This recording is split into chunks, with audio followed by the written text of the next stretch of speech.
Hello दोस्तों, ये है गाजीपुर का फेमस कॉलेज राजकीय सिटी इंटर कॉलेज, जो गाजीपुर के बीचों बीच मेन मार्केट में हमारा ये कॉलेज स्थित है। तो आज आपको हम टूर कराने वाले हैं, सारी बातें बताने वाले हैं बीएड एंट्रेंस एग्जामिनेशन के बारे में, सारे मिथ को दूर करते हुए चलिए देखते हैं कि बीएड एग्जामिनेशन का प्रोसेस क्या है, कैसे क्वेश्चंस आते हैं, क्या पूछे जाते हैं, बाकी सारे जो कैंडिडेट हैं अपने एग्ज़ाम रूम में पहुँचते हुए। था हमारा 6 जुलाई 2022 और आज थी बीएड की एंट्रेंस एग्जामिनेशन। मतलब अगर बीएड में आपको एग्जामिनेशन चाहिए तो एंट्रेंस देना होगा, और उस एंट्रेंस है टोटल हमारे होते हैं 6 आवर के। First 3 hours and after 2 hours break you have to take your examination for 3 hours. तो टोटल 6 घंटे के पेपर होते हैं। हाँ, और इसमें आपके जैसे रैंक आते हैं पासिंग मार्क के हिसाब से, वैसे आप गवर्नमेंट कॉलेज या फिर प्राइवेट कॉलेज को जाना पड़ता है। तो आज मैं आपको बीएड के जनरली हमें क्वेश्चन बुकलेट मिलते नहीं हैं, इस रिगार्डिंग बहुत सारे बच्चों को पता नहीं हो पाता कि क्या पढ़ना है एक्चुअल में, क्या नहीं पढ़ना है। इसलिए मैं ये वीडियो शूट कर रहा हूँ ताकि जो हमारे नए भाई हैं या सिस्टर्स हैं या और भी सारे स्टूडेंट्स हैं उन्हें अच्छे से मालूम तो हो सके कि पढ़ना क्या एक्चुअली में। क्योंकि जनरली क्या होता है, पब्लिशर भी जो होते हैं ऐसे 1-2 क्वेश्चन अगर उन्हें मिल जाएगा, बाकी क्वेश्चन अपने मन से प्रिंट आउट कर देंगे। क्योंकि मैं भी बाज़ार से एक ऐसी प्रैक्टिस सेट लेकर प्रैक्टिस कर रहा था, तो बहुत कम क्वेश्चन ही उसमें से मिले and the all criteria was very different. सब कुछ बहुत अलग था, that was not similar to that practice से। तो इसीलिए मैं आपको बताना चाहता हूँ कि अगर आप प्रैक्टिस करना चाहते हैं यूपी बीएड के एंट्रेंस एग्जामिनेशन के लिए, तो पहले आप क्या करिए, सारे सिलेबस को देख लीजिए कि आप बैकग्राउंड कौन सा चूज कर रहे हैं। तो बीएड में अगर आप आर्ट्स से हैं, मतलब बीए आर्ट्स से हैं, या बीए आप कॉमर्स से हैं, या बीए आप हैं हमारा साइंस से, या बीए आप हैं कृषि विज्ञान से, ठीक है, एग्रीकल्चर से, तो आप अपना बैकग्राउंड उसमें चूज कर सकते हैं और उसके हिसाब से आपको एग्ज़ाम में जो सेकेंड पेपर होता है उसमें एक पार्ट आपको मिलेगा सॉल्व करने के लिए। बाकी सारी चीज़ें सब कोई के लिए हमारा क्या होता है, सेम होता है, उसमें कोई भी डिफरेंस नहीं होती है।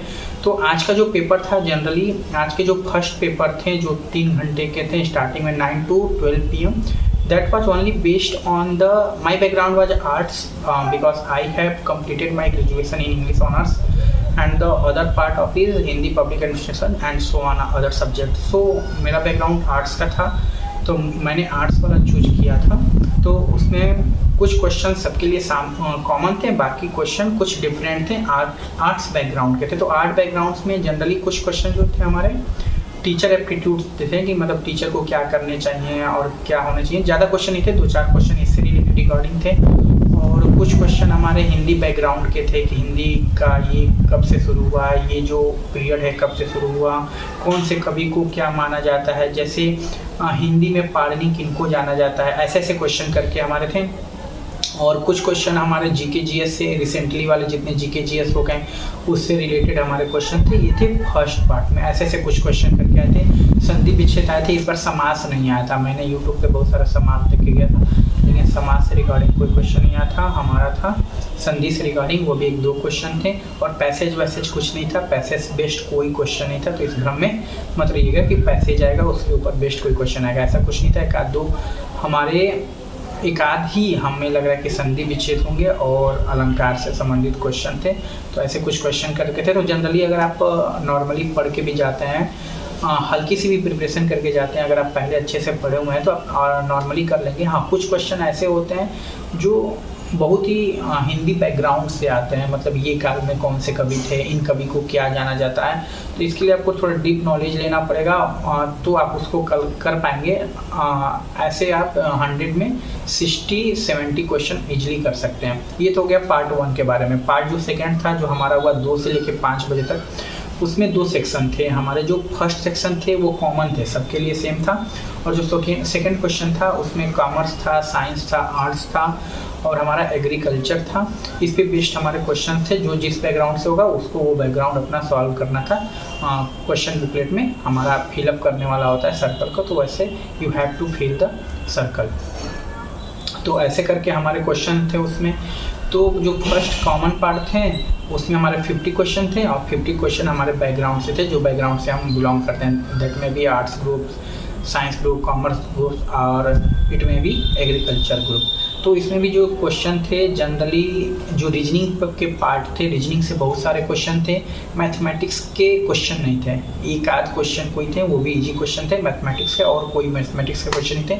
All the question belongs to reasoning background and that was very easy on the based of coding and decoding. सब कोडिंग और डिकोडिंग पे बेस्ड था, तो आप इजीली उसको कर सकते हैं। अगर आपने हल्के से भी प्रिपरेशन किया है या you have taken any help of YouTube regarding to this preparation, तो you can easily completed this task in the examination. तो आप आसानी से इसको कर सकते हैं। और कुछ क्वेश्चन हमारे करंट से रिलेटेड थे, कुछ जीके से रिलेटेड थे। एक क्वेश्चन हमारा ऐसा था कि बताइए जो हिमालय पर्वत की चोटी है, हिमालय पर्वत में जो सबसे बड़ी चोटी है वो भारत के किस राज्य में पाए जाते हैं? सिक्किम, जम्मू कश्मीर और हिमाचल प्रदेश और एक बिहार, ऐसे करके ऑप्शन दिया था। तो क्या दो कुछ ऐसे क्वेश्चन थे। और क्वेश्चन हमारे पूछे थे सार्क से रिलेटेड देश बताइए, सार्क में कौन कौन से देश आते हैं?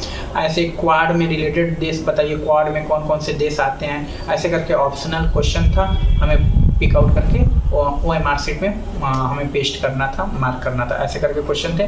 और बाकी जो हिंदी बैकग्राउंड के क्वेश्चन थे उसके क्वेश्चन मुझे कुछ बहुत ही डिफरेंट वो क्वेश्चन थे, क्योंकि मैंने हिंदी स्ट्रीम चूज किया था उसमें, तो बहुत ही अलग क्वेश्चन थे, मतलब ज़्यादा पल्ले नहीं पड़ रहा था। वो बहुत ही पता नहीं कहाँ से क्वेश्चन थे कि ये हिंदी में पालनी किसको कहा जाता है, हिंदी में शेक्सपियर किसको कहा जाता है, ऐसे ऐसे कुछ क्वेश्चन, बहुत ही अजीब क्वेश्चन थे जो पहले कभी भेंट नहीं हुआ है। तो मुझे लग रहा है कि उसके लिए थोड़ा ज़्यादा अच्छे से प्रिपरेशन चाहिए होगा, तो वो ऐसे कुछ क्वेश्चन सॉल्व हो पाएंगे। नहीं तो ऐसे जनरली आप 100 में 60 क्वेश्चन, 70 क्वेश्चन इसमें भी आसानी से आप कर सकते हैं, और वो भी श्योर। इसमें निगेटिव मार्किंग होती है, 2 नंबर का एक क्वेश्चन होता है, 1/3 मार्किंग होती है निगेटिव, मतलब 3 गलत क्वेश्चन होंगे तो एक सही वाला आपका कट जाएगा। तो क्वेश्चन आए थे, तो आप इजीली, मैं कहूँगा कि आप अपना प्रिपरेशन करते रहिए। आप जिस एग्जाम्स का कर रहे हैं, जिस आप फील्ड में कर रहे हैं, if you want to choose B.Ed as a career, as a part B option, then you have to take help of Google, YouTube, it will be very sufficient for you, बहुत आपके लिए sufficient होगा, ज़्यादा होगा।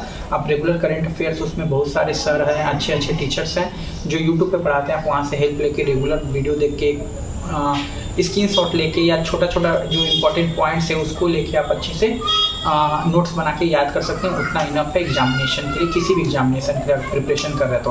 हाँ, अगर आप एक बार ऑफलाइन कोचिंग ले लिए हैं उसके बाद अगर प्रिपरेशन करते हैं, that will be very best for you, वो आपके लिए ज़्यादा अच्छा होगा, क्योंकि एक ऑफलाइन मोड में चीज़ों को समझ के फिर ऑनलाइन मोड में आना वो बहुत ही बेनिफिशियल होता है, अच्छे से समझ में आता है, क्योंकि लड़कों से बहुत सारे हम इंटरेक्ट होते हैं, वो क्या सोच रहा है, मैं क्या सोच रहा हूँ, ऐसे कोऑपरेशन होता है, तो हम लोग अच्छे से सोच पाते हैं। तो ये था आज के बारे में। कुछ हमारे डेट्स आए थे कि बताइए हमारे ऐसे थे जल दिवस कब मनाया जाता है, और कुछ ऐसे कर करके एक और डेट थे पूछे गए थे, तो ऐसे ही कुछ क्वेश्चन आए थे। ज़्यादा टॉप भी मैं नहीं कहूँगा कि एग्जामिनेशन था, बाकी भीड़ तो बहुत सारी थी, सारे लोग आए थे। अब्सेंट बहुत कम था परसेंटेज, क्योंकि मेरे क्लास में तो सभी सीट्स पूरी भरी हुई थी। तो आप आसानी से प्रिपरेशन कर सकते हैं UP B.Ed की। ज़्यादा आपको टेंशन नहीं लेना है, या ज़्यादा आपको इधर उधर भाग दौड़ नहीं करना है, कहाँ से क्या करूँ, प्रिपरेशन कैसे करूँ, कुछ नहीं। आराम से रिलैक्स होइए, रोज़ 2-3 घंटे रेगुलर बना के पढ़िए। हाँ, वो जो भी पढ़िए अच्छे से पढ़िए, that will be enough for you for any examination.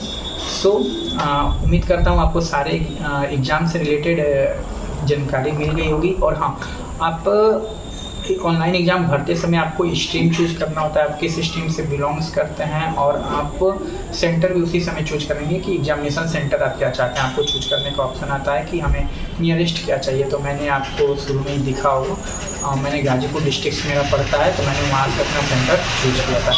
अभी के लिए इतना ही। Thank you very much for watching this video. फिर मिलते हैं अपने एक नए ब्लॉग में, तब तक के लिए जय हिंद, नमस्कार। अगर हमारे चैनल पर नहीं हुए तो please do subscribe our channel and press the bell icon so that you can get notification for our new vlog. Thank you very much. हंसते रहिए, खेलते रहिए, मुस्कुराते रहिए। जय हिंद।